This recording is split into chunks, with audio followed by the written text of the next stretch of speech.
Second time প্রিপারেশনের সময় তুমি আরটিডিএসকেই কেন বেছে নিবা?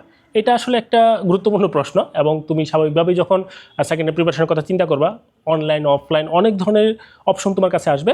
সবাই ভালো পড়ায়, আমার হচ্ছে এই ব্যাপারে কোনো সন্দেহ নাই, সবাই ভালো পড়ায়, তুমিও যে কোনো জায়গাতে ভর্তি হতে পারো, কোনো সমস্যা নাই। ওকে, কিন্তু তাহলে ভাই আপনার কাছে কেন ভর্তি হবো বা আরটিডিএসে কেন ভর্তি হবো?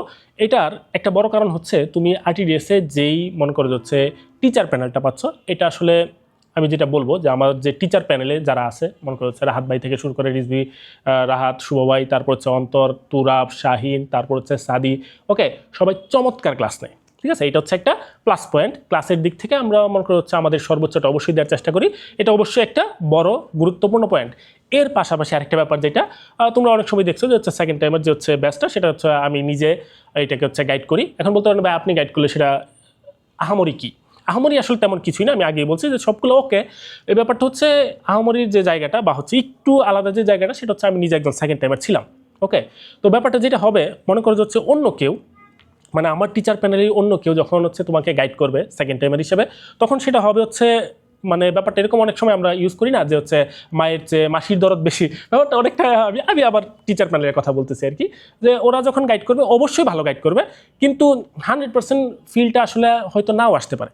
ঠিক আছে, কিন্তু আমি তোমাকে যে জিনিসটা বলি সেটা হচ্ছে এরকম না যে হচ্ছে এটা করতে পারো ওইটা করতে পারো, ব্যাপারটা এরকম না।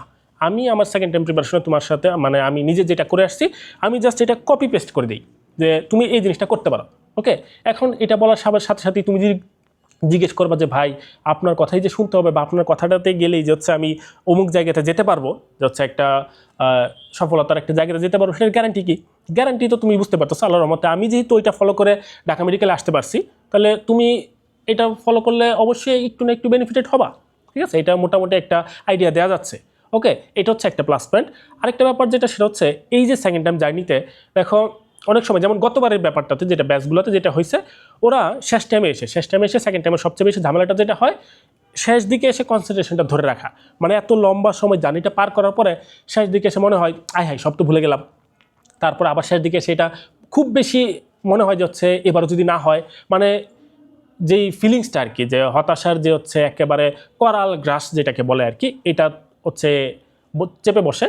তো এই জায়গাটা থেকে উঠানোর জন্য অনেক সময় এরকম করতাম যে হচ্ছে আমাদের যে টেলিগ্রাম গ্রুপগুলো বা ফেসবুক গ্রুপগুলোতে মাঝে মধ্যে আমি কিছু মেসেজ বা পোস্ট করতাম।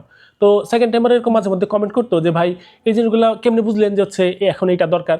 তো ওই যে শুরুটা আমি এটা দিয়ে ভিডিওটা শুরু করছিলাম যে এই জিনিসগুলো সবাই বুঝবে ওকে, কিন্তু 100% বুঝবে না, যেটা আমি হয়তো একটু বেশি বুঝবো। কারণ কি, ওই যেটা বললাম যে হচ্ছে আমি নিজে যেহেতু সেকেন্ড টাইমার ছিলাম, তো এই কারণে তুমি অন্য যে কোনো জায়গাতে ভর্তি হতে পারো, কোনো সমস্যা নাই। কিন্তু এখন যদি তুমি চিন্তা করে যাচ্ছে না ভাই আমার জন্য হচ্ছে বেস্ট কোনটা হবে, তুমি নিজেরগুলো হচ্ছে এগুলো চিন্তা ভাবনা করে ডিসিশন নিতে পারো। কিন্তু আমাদের সেকেন্ড টাইমের ব্যাচে আমরা অবশ্যই আমাদের 100%টা দেওয়ার চেষ্টা করব, এবং তোমরা যদি তোমাদের 100%টা দাও, সেই সাথে যদি আল্লাহ তাআলার রহমত থাকে, তাহলে হচ্ছে নিশ্চিন্তে বলা যায় যে হচ্ছে একটা ভালো রেজাল্ট হবে ইনশাআল্লাহ।